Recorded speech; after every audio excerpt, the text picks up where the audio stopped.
Dear friends, welcome to my career my future the team of expert counsellors.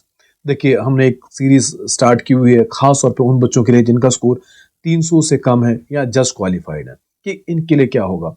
और मैंने जब last video था उसमें कवर किया था राजस्थान की स्टेट को लेकर, बताया था मैंने कि जो जस्ट क्वालिफाइड स्टूडेंट्स हैं या जिनका स्कोर 300 से कम है, जब उनको काउंसलिंग के लिए अपॉर्चुनिटीज़ बहुत कम रह जाती है, काउंसलिंग के थ्रू जो कॉलेज की अपॉर्चुनिटीज़ बहुत कम रह जाती है और फीस भी अप्रॉक्सीमेटली आपको कम से कम जो 70 लाख के आसपास की फीस आपको शेल आउट करनी पड़ती है, देनी पड़ती है।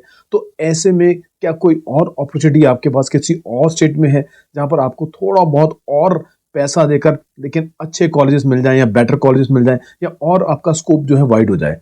कल हमने इस सीरीज में कवर किया था राजस्थान को लेकर। सो जो बच्चे जिन्होंने राजस्थान का वीडियो नहीं देखा, सो वो ऊपर हमारे जो आई लिंक आ रहा है उसमें आप जाके राजस्थान का वीडियो आप देख सकते हैं, आपको मिल जाएगा। आज के इस वीडियो में बात करेंगे कर्नाटका को लेकर कि कर्नाटका में अगर इस तरह की अपॉर्चुनिटीज हैं तो पहली बात वो क्यों हैं, कैसे हैं, अगर हैं तो कितनी फीस पर वो हमारे लिए अवेलेबल है, आप लोगों के लिए अवेलेबल है, राइट। तो सबसे पहले बात करते हैं कर्नाटका को लेकर। सो कर्नाटका में अप्रोक्सीमेटली 30 प्राइवेट मेडिकल कॉलेजेस हैं। सो वहां पर दो कोटाज इस तरह के हैं जहां पर जो है सीट जो है वो फिलअप नहीं होती, एनआरआई कोटा और एक वहां पर अदर्स कोटा है। अदर्स कोटा बहुत हाई फी का है। नॉर्मली आप सब जानते हैं कि जो प्राइवेट मेडिकल कॉलेजेस में जो अदर स्टेट्स के जो स्टूडेंट्स हैं या उनकी स्टेट्स के स्टूडेंट्स जो कोटा उसमें है, उसमें 10 लाख रुपए के आसपास की फीस है, 9,94,000 की फीस है। लेकिन वहाँ की कट ऑफ जो है उस कोटा में जो कट ऑफ है वो अप्रोक्सीमेटली 570 580 के आसपास की कट ऑफ जाती है। हम बात कर रहे हैं 300 या 300 से नीचे वाले बच्चों के लिए सोल्यूशन की बात कर रहे हैं। सो उनके लिए एक कोटा है अदर्स का कोटा या एनआरआई कोटा। अदर्स के कोटे की बात करें तो कम से कम 30 लाख की फीस है, तो अमाउंट हो जाता है आपका पूरा 4.5 का साल का 1,50,00,000। और अगर बात करें 40 लाख की फीस है तो 1,80,00,000 का बजट हो जाता है। इस बजट पे जनरली बच्चे इस फीस पे अगर हम बात करें तो इस फीस पे कोई बच्चा एडमिशन काउंसलिंग के थ्रू नहीं लेता है, राइट। बहुत बड़ा अमाउंट है।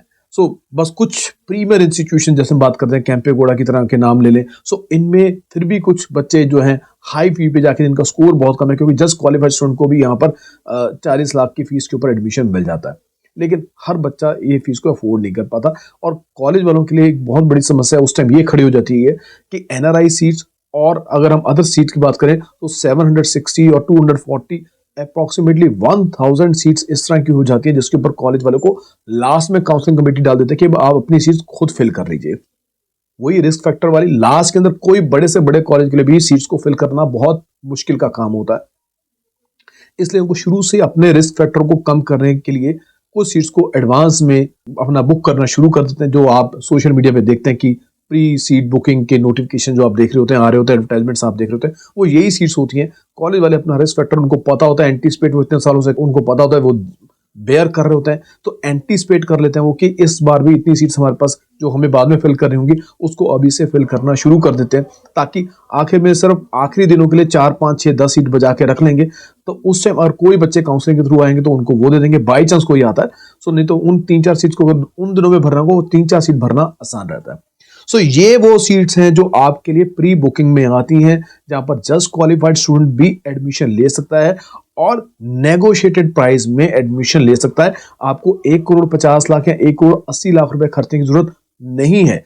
यही सीट जो है आपकी शुरू में 75 लाख 80 लाख ऑनवर्ड्स बुक होना शुरू होती हैं और जैसे जैसे कॉलेज वालों का अपना रिस्क फैक्टर कम होता जाता है, वो जो प्राइस का जो नेगोशिएटेड प्राइस है वो आपका जो है वो बढ़ना शुरू हो जाता है। 80 लाख शुरू के फेज में 80 लाख से शुरू हुआ, फिर वो 90 लाख 1 CR 1.10 CR, सो ऐसे वो बढ़ता जाता है जो कि लास्ट में 1.30 तक भी चला जाता है। फिर ये एक चीज डिपेंड करते हैं वो कौन सा कॉलेज है, उसकी ब्रांडिंग क्या है, क्वालिटी ऑफ एजुकेशन क्या है। ये जो नेगोशिएटेड फीस भी है उसी कॉलेज की ब्रांडिंग और क्वालिटी के हिसाब से डिसाइड होती है, राइट। सो ये आपके ऊपर है कि आप अब बच्चों के लिए फायदा क्या है कि आप कौन से फेज में जाकर वहां पर एडमिशन लेते हैं। जितना जल्दी आप उसमें सीट बुकिंग कर लेंगे उतना आपका जो है वो पैसा बच जाता है, वो आपकी सेविंग है। फॉर एग्जांपल आपने शुरू में ले लिया उस कॉलेज की 150 की फीस है और आपने 90 में एडमिशन ले लिया वहां पर, तो आपका सीधा सीधा 60 लाख रुपए आपका बचता है और आपकी पॉकेट में आ जाता है। ये वही अमाउंट है 80 और 90 का जितने में आपको काउंसलिंग के थ्रू कोई भी प्राइवेट मेडिकल कॉलेज आपको मिलता है। 300 के स्कोर वाले 300 से कम स्कोर वाले बच्चे को। सो और जस्ट क्वालिफाइड वाले को तो मिल भी नहीं पाता। सो ऐसे में आपके लिए कर्नाटका एक अच्छी ऑप्शन हो सकती है। एजुकेशन कर्नाटका की अच्छी है। कर्नाटका साउथ में अगर माने तो एजुकेशन का लेवल जो है वो हमारे नॉर्थ के कंपैरिजन में काफ़ी बेटर माना जाता है। सो एक अच्छी ऑप्शन आपके लिए कर्नाटका हो सकती है। सो अगली सीरीज में हम किसी और स्टेट की बात करेंगे। देखते रहिएगा, चैनल को सब्सक्राइब भी कीजिएगा और वीडियो को ज़्यादा से ज़्यादा शेयर भी कीजिएगा, ताकि ज़्यादा से ज़्यादा बच्चों तक इन्फॉर्मेशन पहुंचे, वो उसका फ़ायदा उठा पाएँ। और अगर यहाँ पर आप सीट बुकिंग के लिए या एडमिशन लेने के लिए बात कर रहे हैं, चाहे वो राजस्थान हो, कर्नाटका हो या कोई और स्टेट हो, या आप काउंसलिंग के थ्रू भी हमारी हेल्प लेना चाहते हैं, तो जो हमारे नीचे हेल्पलाइन नंबर है उस पर आप हमें कॉन्टैक्ट कर सकते हैं। Thank you very much for watching this video. Stay connected.